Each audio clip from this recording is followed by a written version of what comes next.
What's good, YouTube? It's your boy P Money. So the Blazers get into the draft.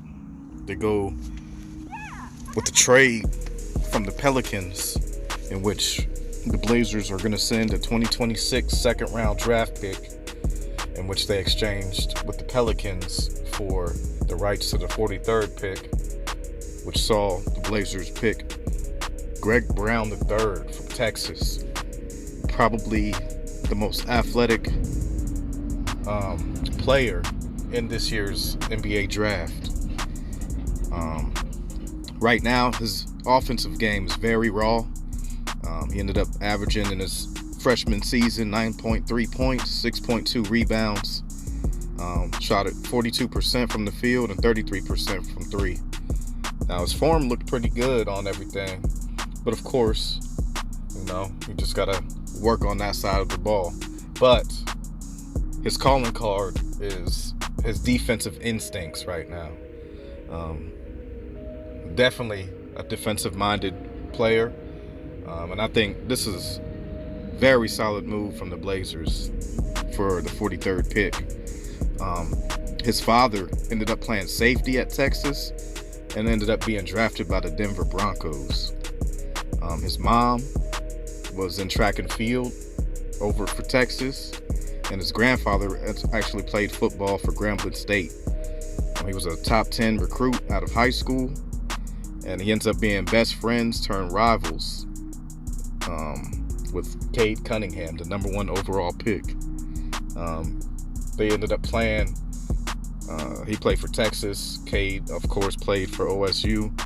And the highlights that I saw of that game, Brown was getting a little bit better, the better of Cade Cunningham in that game. Texas ended up winning, and Brown was a huge part in that reason that they won that game with his free throw shooting in the clutch, So definitely like this signing. I'm looking forward to seeing what he does, what he brings to the table, and how he progresses in the future with the Blazers. Also, the Blazers also got Trendon Watford from LSU, a 6'9", 240-pound combo forward from, as I said, from LSU. He's known more for his offense than his defense.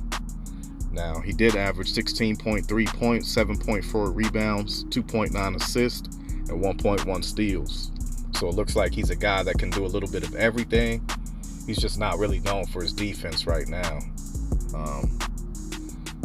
So definitely looking forward to seeing what he does with the team. You know what I'm saying? He's on that 2-way contract, so he can go between the team, from the big league club or to the G League affiliate that he ends up going to.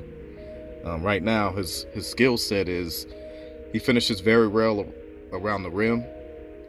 Understands matchups very well. Like if he has a smaller guy on him, he's going to go to the post and body that guy. If he has a big guy on him, he's going to take him off the dribble, you know what I'm saying, and get to a spot that he feels comfortable on the floor.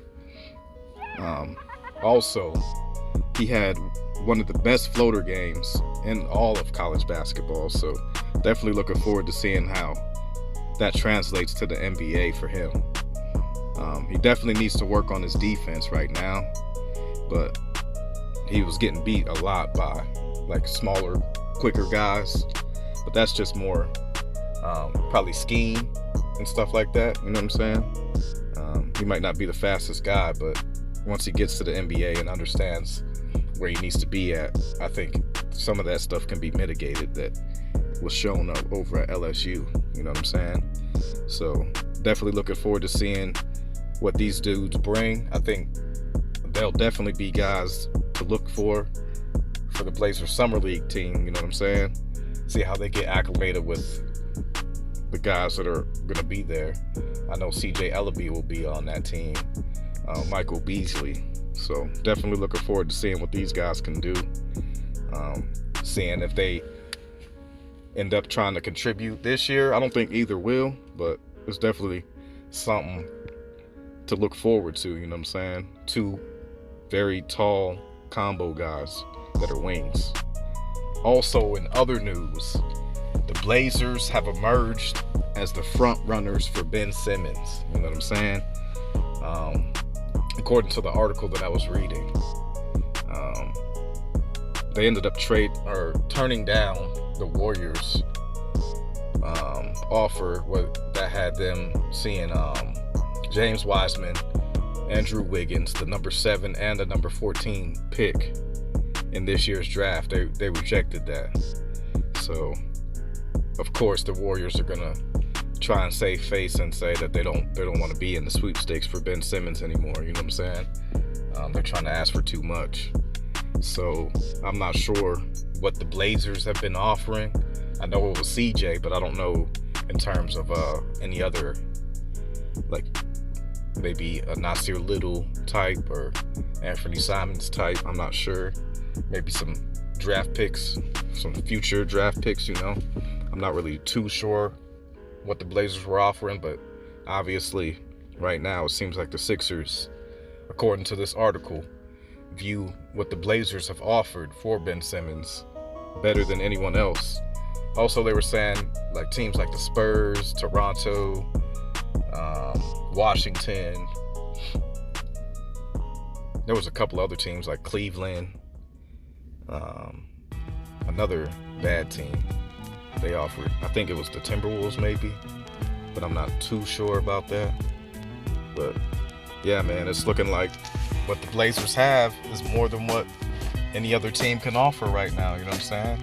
I'm sure I was seeing in this same article that if they don't get what they want, they might lean more towards trading Ben Simmons during the preseason. You know what I'm saying? Instead of right now in this particular time frame. Because maybe teams, you know, something happens to a team and they're just like, yeah, let's get Ben Simmons. You know what I'm saying? As the time gets closer to like training camp and all that stuff, you know. But we'll see how it goes, man. I'm definitely looking forward to seeing how this team looks in the near future. It just seems like a lot of stuff is going to be happening, you know what I mean? I saw recently that CJ had Adrian Wojciechowski on his Pull-Up podcast.